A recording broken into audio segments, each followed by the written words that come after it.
the likes of the Honorable Norbert Mao, Honorable Jacob Oulanyah, Honorable Regan Okumu, Honorable Michael Ochula, Honorable, there were quite a number of them. And that was a very difficult period. The time when almost 80% of our population had been displaced.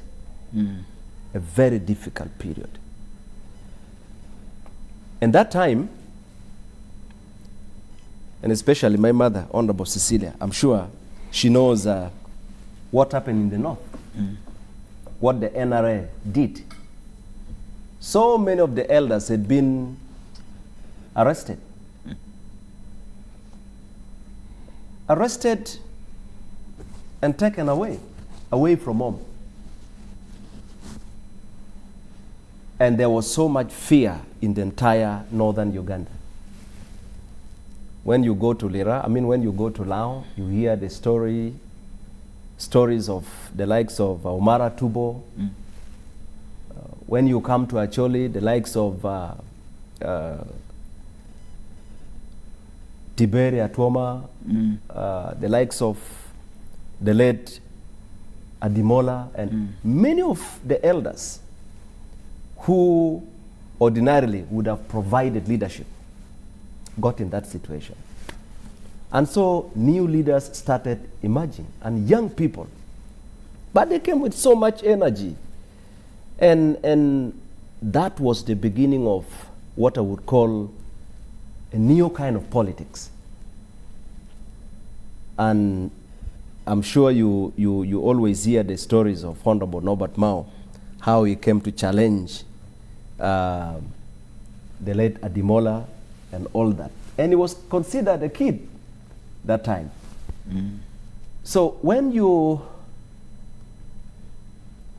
think about the kind of roles the Honorable Jacob Oulanyah played, for me, I look at the period how people were faced with that difficult.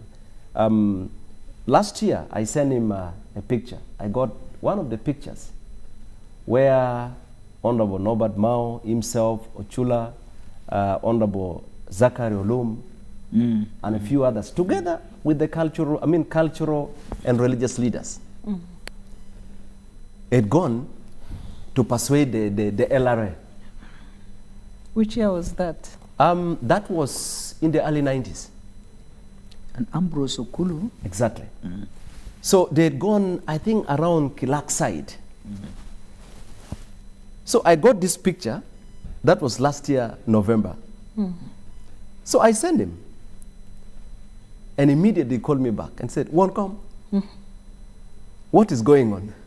And I said, "No, I've just been checking the pictures and I wanted you to look at, the kind of struggle you have been through." And he laughed. He said, and actually using his own word, he said, that time, he said, that was when men were men. That was what he told me. He said, that was when men were men.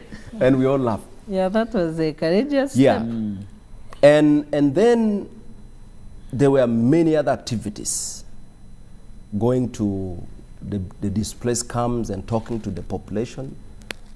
These leaders were determined, first to make the people have hope, but also to make sure they push the establishment